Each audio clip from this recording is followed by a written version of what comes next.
I was using Craigslist as a means of selling some of my old, unused things I had stashed away in my house. I had plans to move out in the next few months, so I was just trying to organize what I needed from what I didn't need. And that's when I found my old motor tools. They were high quality and still functional, but I had gotten battery-powered ones to replace them not long ago. With no use for them anymore, I took a couple pictures and posted them up on Craigslist. I had listed a power drill driver and matching tool set for $80, considering they weren't that old and still fully functional. This was a really good deal. It didn't take long to get responses.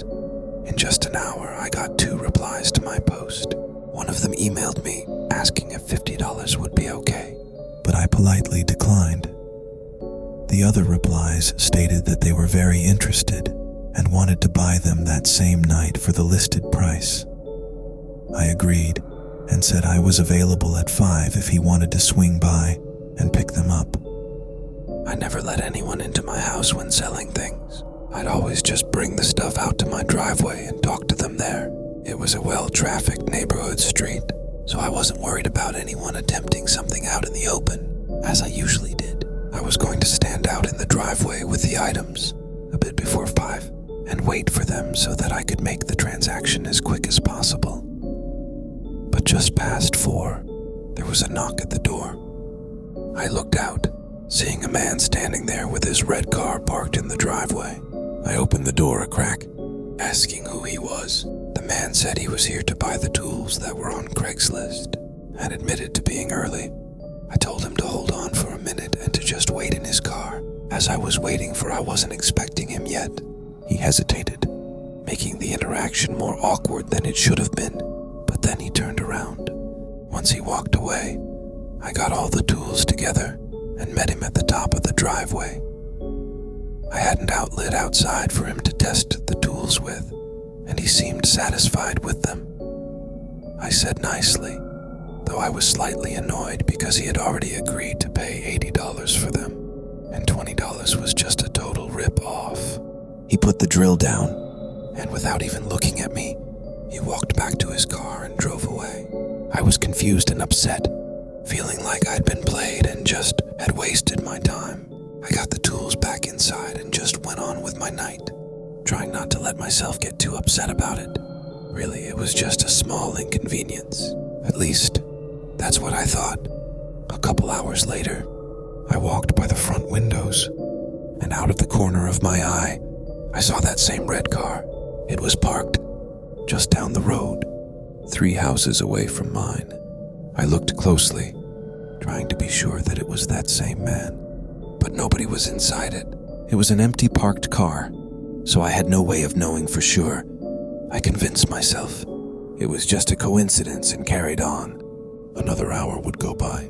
I was just going on with my night, making food and watching TV, but then someone knocked on my door. I was a little shaken, but chose to ignore it and hope that whoever it was would go away. Obviously, the man from earlier was my first thought. Only 30 seconds passed before they knocked again. "Hey, it's me." I decided I'll take the tools. I brought the money. He yelled from the other side of the door. I didn't believe him at all. It all came together in my mind that car that I'd seen an hour ago was his, meaning that he'd been stalking my house all night. I didn't respond, and instead called the police, informing them of the man's name in the car he had. The man called out several more times, saying he wanted to buy the tools, but then it went silent for a minute. I was still standing by my couch, looking toward the front door. Another minute passed. I wasn't sure what to do. The police were already on their way and would be here any minute, so I felt safe enough to be able to check out the windows. I quietly walked over to the window that was beside the door, but then suddenly I heard something hit the side of the house with great force. The sound was followed by, I looked out the window and saw the guy running with a limp down to his car.